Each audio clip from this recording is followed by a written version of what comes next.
Hey, Industrial Talk is brought to you by Cap Logistics. You want to minimize downtime? Absolutely. Increase reliability? You bet. Ensure operational profitability? Yes, you do. That means you need 24/7, 365 insights into your supply chain. Look no further.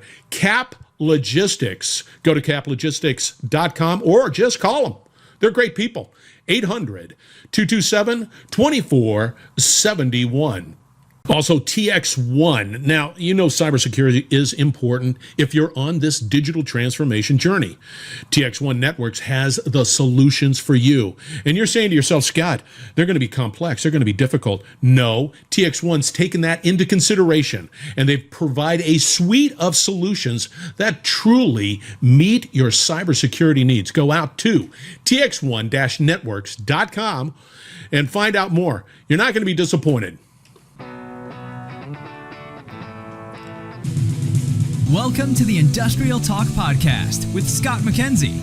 Scott is a passionate industry professional dedicated to transferring cutting-edge, industry-focused innovations and trends while highlighting the men and women who keep the world moving.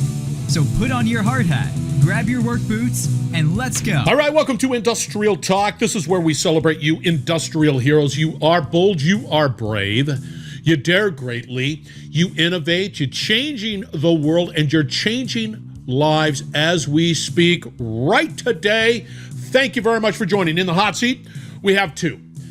Omdia is the company, Alex West, and Hansa Iyengar. We're going to be talking a little bit about OT, IT convergence, and how do we make that happen in this digital transformation journey. So let's get cracking. Yeah, everybody's talking about that. OT, IT convergence, important, especially when you're in this digital transformation journey world that we live in from an industrial perspective.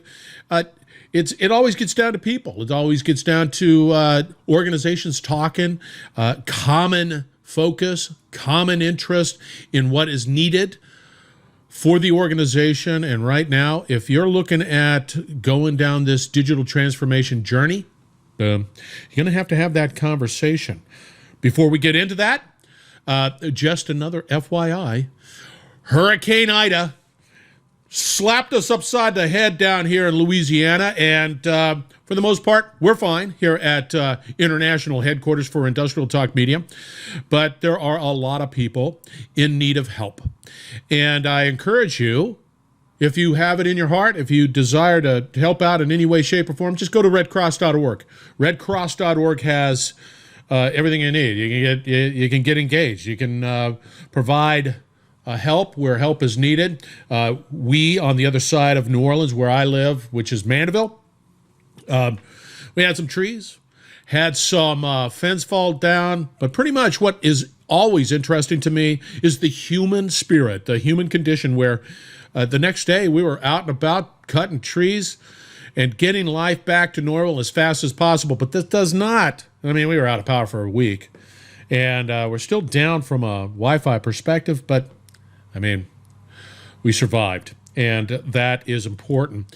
But a lot of people south of us are still struggling, really got hammered, got flooded, and just keep them in your thoughts that they need help. And it will continue for some period of time. And a lot of people, there's still people that are out of power. I can't believe it. And I got to tell you, South Louisiana in August with no air conditioning, yeah, that's tough detail. So keep that in mind. All right.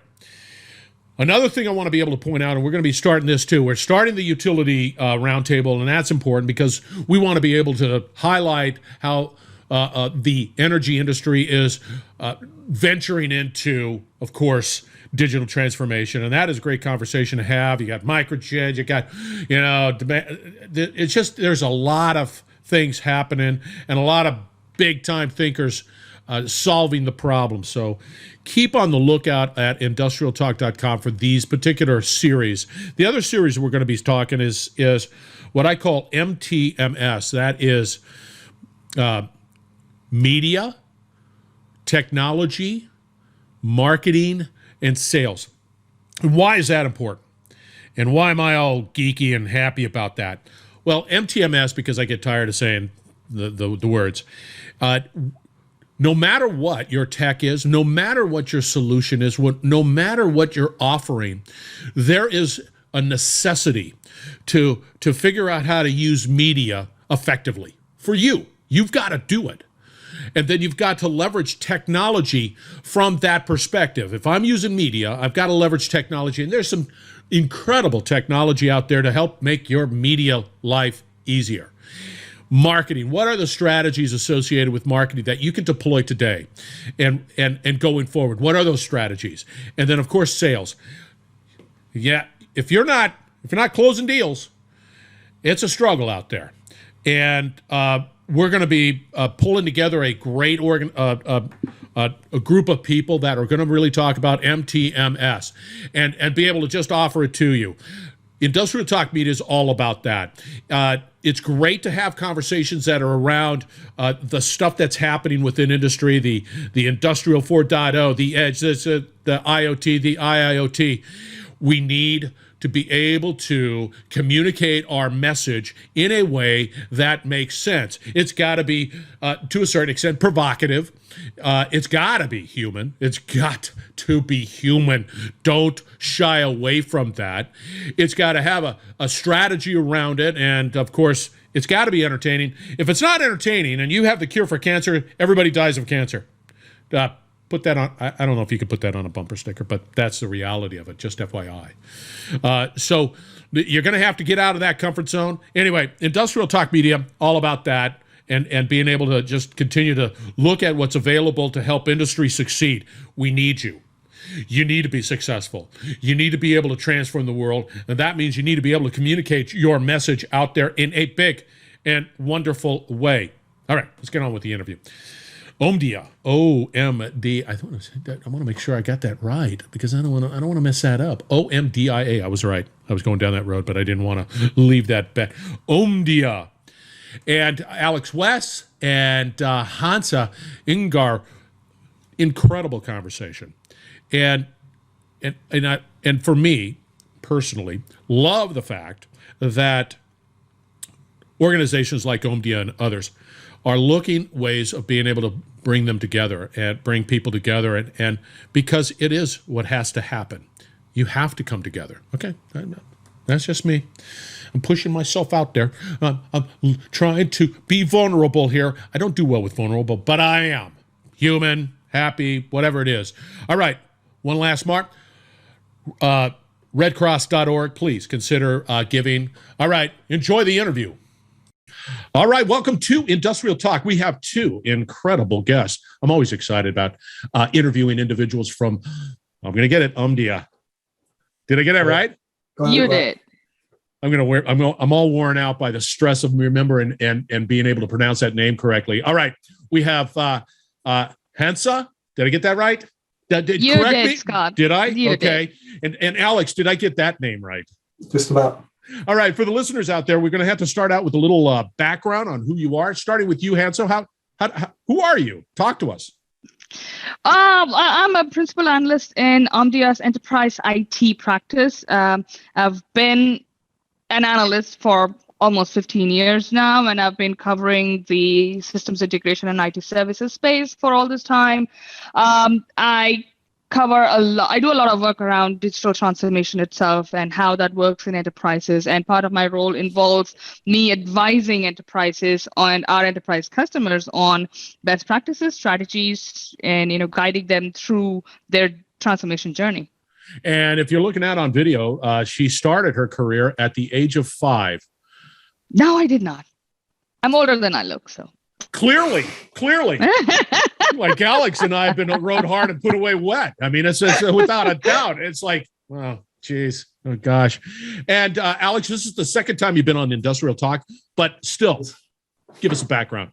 Cool. Thanks for having us again, Scott. So, yeah, I'm Alex West. I'm an analyst at Omdia with the Industrial IoT team. So kind of a background looking at all the automation, manufacturing technology, everything from all the exciting stuff like sensors, bearings, belts and chains. But last 5 years as IoT's, got the buzz behind it, Now things are getting a lot more interesting. So we're really looking at that transformation of industry. So, kind of splitting the marketing. Here's a quick little off the chart question.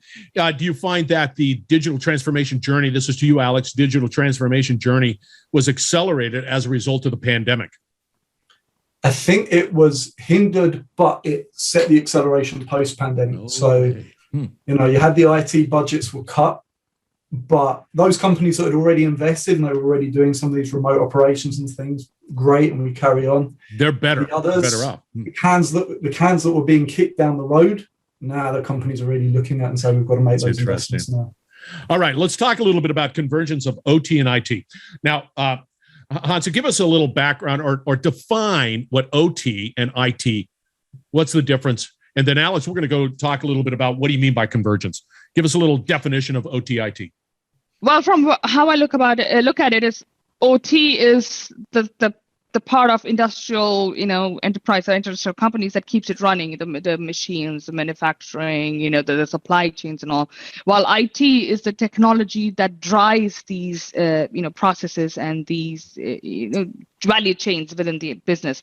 So it was a time when, for most industrial customers, when technology was primarily their supply chain software, maybe a big SAP system that they use to raise invoices and stuff. But over the period of time, we've seen that at least in the last 7 or 8 years, the use of data has accelerated significantly because there are multiple ways in which IT brings value to the industrial customer, brings optimizes efficiencies in the OT processes and the OT value chain. So that's why convergence and bringing the two together is important, right, Alex? Yeah, that's right. You've got the operational technology side and IT have been traditionally completely siloed. OT doesn't want to talk to IT, and IT kind of gets frustrated with IT. It's different technologies, different persona, even different, stereotyping, but different type of people in these different departments. And so there's very much been a silo now, as Hansa mentioned. If you want to start doing all of this digital transformation, there's a lot of companies, how do we improve productivity, quality, and all these things? If you're trying to have a new approach to this, data's part of that. And now it's data from the factory floor all the way up to the enterprise level, shop floor to top floor integration. You've got to bring these two teams together, play nicely to really generate the benefit for the business. Yeah. That's some heavy lifting. Go ahead, Hansa. Expand upon that. And the data doesn't just end there. The data also has to include data from customers and the customer's customer. So if it's a manufacturer of, let's say, baking machines, they need to know what their customer is baking, how frequently they're using it. So I've seen cases where you have these, manufacturers of these machinery put in IoT devices to get data from their machines that helps them provide a different set of services, predictive maintenance services. And I've seen a couple of cases where the manufacturer of the machinery went from being a manufacturer or producer to a provider of services where they don't sell machines anymore, they lease it out. And they charge for that, annual maintenance contracts and to build on top of it. So it's a completely new business model. That is transformative. Talking about moving your SAP to the cloud, that is fine. It enables transformation, but that itself is not transformative. So there's a long way to go before large industrial customers can say that they have really transformed their business. But Alex, I'm nervous. Just to maybe follow up on what Hansa go mentioned. Go ahead. If you think of data something like condition monitoring, you're monitoring the condition. That's been done for decades now. Small increments in improvement in analytics, that's basically, as Hansa mentioned, that's not transformational. But when you start measuring the health of an asset, that ties into how hard you run your operations, which ties into how well you can deliver products to your customer, when you're going to deliver it, changing potentially to selling an outcome as opposed to selling a product. Now you move, and then that linking into your supply chain. Now you're really doing what we talk about, transformational manufacturing. See, and I think it's dead sexy what you guys are talking about, and I believe you're grabbing that data. There's gold in that data. I've got to figure out where the gold is, so I got to do a little mining. I got to get rid of some of the stuff that doesn't make sense, but there is gold in that data, and it does create a more resilient business, right? I've got greater uptime. I've got better asset management, and it just keeps on going and going and going. And I have visibility into what my customers have, but it all starts with data and that strategy of how do you get it. Is that correct there, Hansa? Yeah, it has to start with that convergence, and like you mentioned earlier, Scott, where and Alex as well, where IT and OT don't talk to each other. Well, there is essentially the CEO who sits on both their heads and says, you know what, you guys have to work together. But many times it's a forced relationship. Now that kind of forcibly shoving IT down OT's throat or shoving OT down IT's throat, that has to actually stop. You have to take a step back and say, you know what, this is what we are working towards. And I think a lot of that has to do with the fact that many industrial and manufacturing companies do not have a very clearly defined vision. And this is something that I was discussing with one of my colleagues on my podcast, the Omdia's Digital Leaders podcast. What? You have a podcast that you just by the way, it's a fledgling one. It's a baby. Yeah, it's growing. But we talk about things that are strategic to digital leaders, or things that impact leadership in the digital age in that podcast. So we were just talking about the fact that if you have a clearly defined vision. For example, UPS says that they want to be the enabler of global e-commerce. It's one sentence, but it's short and sweet and pointed to become the enabler of global e-commerce, not just the US, not just Europe, global. So what do I have to do to align myself to that vision? What are the investments I need to make? What technologies do I need? What will help me drive my business to become the global leader in driving e-commerce supply chains across the world? So I think having that vision is the number one priority to bring that convergence between IT and OT. Yeah, but here's the funny thing, Alex. I've heard that. That's good. That I get the picture. I see it. I'm all into it. But how many times have companies come out and said, this is where we're going, and then they change their direction? They have to stick by that vision. In the case of UPS, they've got to stick by it. They've got to put the capital behind it. They've got to do that. That's where trust and a desire to do it comes from. Do you agree with that, Alex? Yeah, and that's got to come, as I said, that comes from the top down. It's all having these initiatives. But it's also, and this comes to that ITOT, it's having all the teams at the table. Because we sometimes hear about, hey, the CEO has said we're going to do digital transformation, and it kind of gets thrown over the wall. And the operating guy, OT guys, the engineers are like, okay, you've just told us go play with a load of technology. We need a bit more strategy direct. So it's having that focus where IT and OT are at the same table. And like Hansa said, it's a constructive discussion. It's not just... Here's a dictate. This is what you have to digitally transform. It's how are we going to bring it together? One of the big things we find is that companies don't always look at what the pain points are. There's a buzzword, digital transformation. Right, we've got to digitally transform. Let's go and throw loads of sensors out there. We'll send it all up to the cloud and figure out what we're going to figure out. And it can't. It's got to be the other way. What are we trying to do? Yeah. Where are we trying to go and get the OT and the IT guys on board to find, what's possible? Starting with the end in mind. See, and I love that, starting with the end in mind. But the reality is, Hansa, is that companies, to be truly resilient, to have some sort of longevity, some legacy, they're just going to have to embrace digital transformation, and it makes sense. It's not just buzzwords out there. It makes sense. Is that correct? Of course it does. And if anything, if you look at the last 18 months, at the start of the pandemic, I think the manufacturing and the industrial segment was one that was impacted the most when global supply chains just locked down overnight. Everything was in shortage. You didn't have raw materials. You couldn't get consumers the products they needed in time. And that speaks a lot to your business, right? As a manufacturer, it's your duty to get things to the market, to the shelves on time for the customers to consume. So that, and like Alex mentioned this at the top of our discussion, that he has seen there was a kind of a dip, but then the acceleration in adoption of technology has just skyrocketed skyrocketed. I think it has got a lot to do with this jolting reality that many of the industrial customers faced at the start of the pandemic. That you know what, we are not as resilient as we thought we were. Our supply chains, our ecosystems are not as resilient as they thought we were. So what is the problem? People moved to a remote working model overnight across the globe. It was not just one place, and no company, nobody I've ever spoken to in the last 18 months had a disaster recovery or business continuity plan that accounted for a global pandemic of this nature. Not one. It's like not one. So everybody was caught unawares, and that proves. But the ones who had made those investments in technologies were the ones who were able to pivot really quickly. For example, I can, locally in the US, we have Walmart. They were one of the earliest who were able to offer online shopping, pickup in store.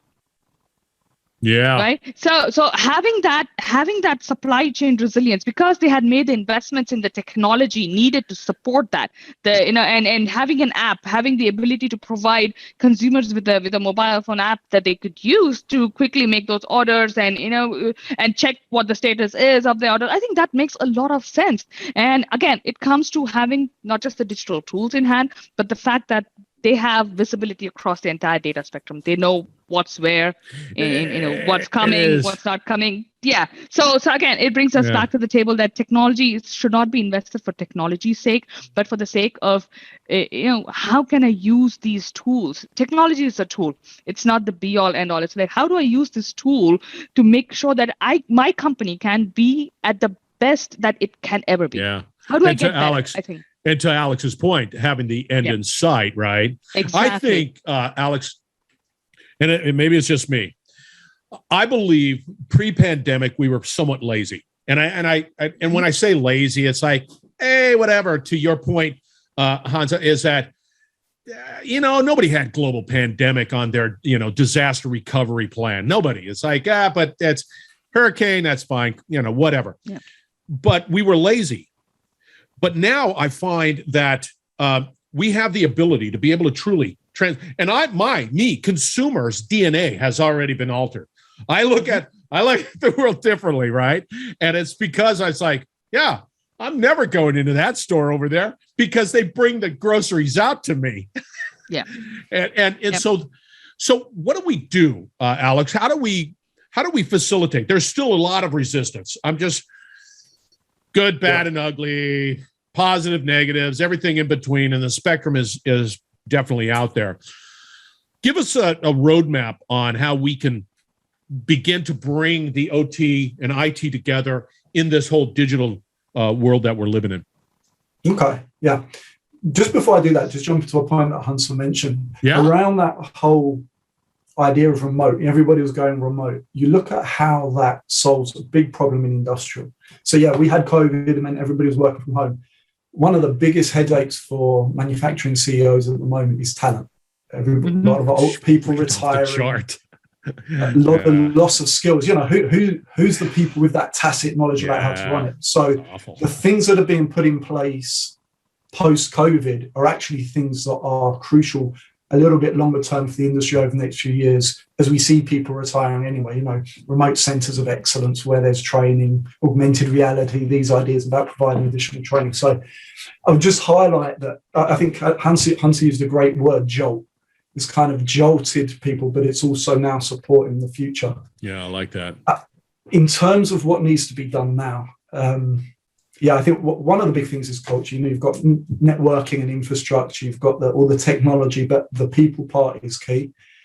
And as Hansa mentioned, sometimes it's got to start at the CEO. But one thing that we've seen some companies do is actually transfer jobs. So we've seen it where the IT head, the CIO, has actually been pushed into a CRO role or working in that type of environment, and vice versa, to say, look, you guys are going to experience what their pain points and really get exposure to what they care about. An IT guy, his idea of downtime is we're going to force a patch and you're going to have to run it, and that's okay. Yeah. On the OT side, it's like you are not going to interrupt production. That's the one thing we care about. So just getting that shared experience is one way we've seen it being done. That is interesting, because you bring up I've heard that conversation a number of times where, hey, I've got to do a patch. You're not bringing me down. Everybody's complaining about the IT doing whatever they can, but we have this other thing going on here. And it's a constant state of flux and pressure and friction. And it's not a good thing. I like that idea about, all right, okay, IT manager, come on over to OT and see what that's like, okay? I think that really sort of opens up other solutions or insights, right? What else, Hansa? What else do we need to do? Well, one more thing is that in most places, IT is given a mandate. It's like, it's your job to keep the lights running, and it's your job to make sure my OT guys get what they want on time. But then to allow them to do that also requires you to make investments in IT. But that's not how it works. It's like, hey, I know hey, IT guy, take 20% of costs off, and then at the same time give me the world. How's that going to happen? And that's not how it works. The other aspect is that many times the CIO's office short sells itself. It's like they have the ability to bring a unique perspective on the role that technology can play in bettering the business, but they don't usually do that. They are at the table, but they sit at the table and they just listen to what everybody else is saying, and then they say, oh, no, what, these are the requirements that we see. But you have to be proactive. Get the IT and the OT guys on the same table. Talk and don't forget marketing. Sure. Those guys are essential because they are the ones who are out in the marketplace selling to the customer. So you bring all these perspectives in as to what the customer wants, what the business wants, and what technology can do to facilitate that. I think that having that conversation where everybody is an equal partner on the table, I think that's essential. I think just to add to that, Hansa, we think a lot about the C-suite and senior leadership. It's really about bringing the people with you on the journey. Yeah. We see a lot of projects where, hey, we're going to do this. And Bob, the maintenance engineer, says, I'm not going to have this technology come in and take my job. And, it gets mothballed. So it's really supporting the people that are going to be using this technology. So we see companies doing things like data citizenship programs, get data champions. We saw one vendor of these solutions who were doing the kind of, drink your own medicine. They offered incentives where people on the line, if they came up with good applications for these projects, for digital transformation projects, they'd get a bonus. And so now, rather than everybody seeing it as a potential threat, it's like, hey, cool, we can improve our jobs. We've bought into the introduction of this technology. That's got a lot to do with democratizing innovation within the business. It's hold it. Hello. I got to write that one down. Democratizing of innovation.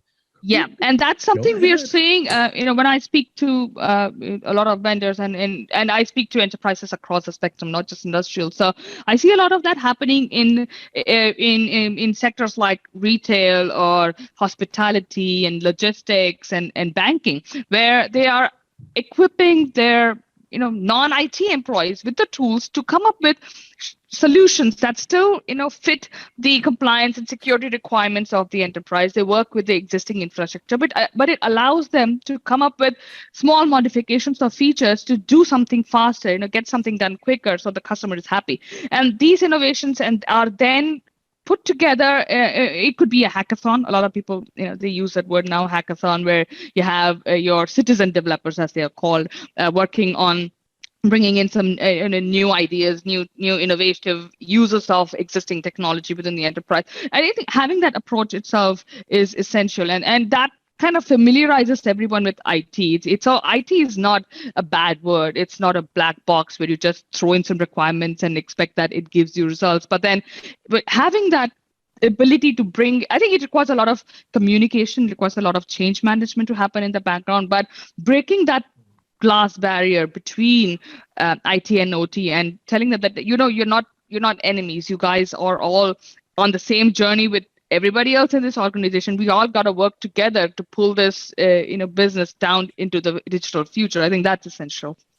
And especially for the industrial environment, so that's crucial also for talent acquisition. The idea of going into engineering, who wants to, pick up a greasy spanner, that's not attractive to the new workforce. So when you're highlighting, you're tying into these other technologies, that is really crucial for the manufacturing space around talent. That is it's huge. So what I hear you saying, and it's, first off, I like the idea of transferring jobs, getting to know, be a part of this whole greater picture, see what people are doing. I like the need to invest in IT. Can't just pull back and then try to do that. I understand that. I like the fact that bringing people on the journey, on this digital transformation journey, and then finally, of course, the democratizing the innovation. I like that. It has to happen from a business perspective. It makes good business sense. And it is truly, the technology is the technology, right?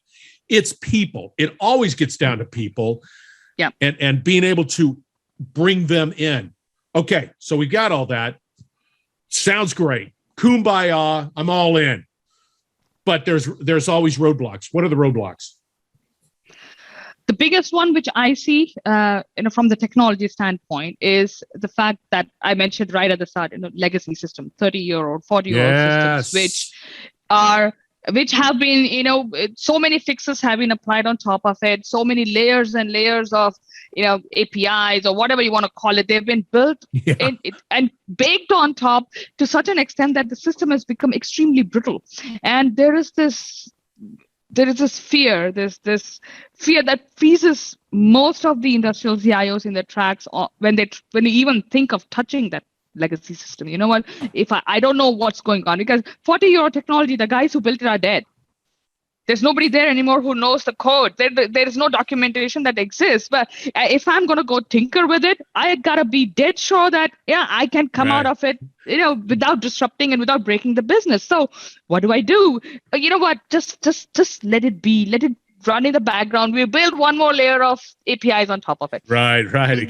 It's true. It's because each generation of CEO or CIO does not want to carry the blame of being the one who broke the business, because end of the day, it's like it's a job. So I think getting rid of, there are tools now that are available that can help break that chain of legacy, break that dependency on the legacy system by containerizing it, by quarantining it, and building incrementally. There are automation tools out there, and there are vendors who have got those tools and who've got the talent who can come in and take the business rules, the logic, the intricate details from the legacy system, the hundreds of thousands of customizations that have been built on top over the decades, and take them out and make sense of them and bring them to the digital age one by one, and you retire it in portions without really, breaking it, essentially.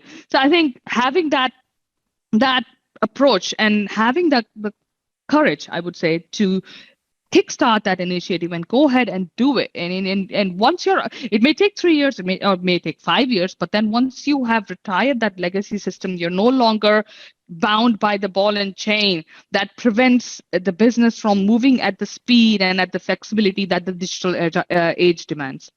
See, I knew that was going to. You want to add to that there, Alex? Because that's a tough one to follow right there. That is, Good luck for that one. I just extend slightly. I think part is that right setting expectations around rate of change as well. You can get people, again, IT and OT is different worlds. A laptop lasts for 3 to 5 years. A machine might last 50 years. And so there's this idea, hey, things have got to change, and you're not just going to replace, $500,000 machines just for the sake of doing IoT. Yeah. So kind of as Hansa said, you strategize. You've got to find where you can do it now, where you're going to build it in long term.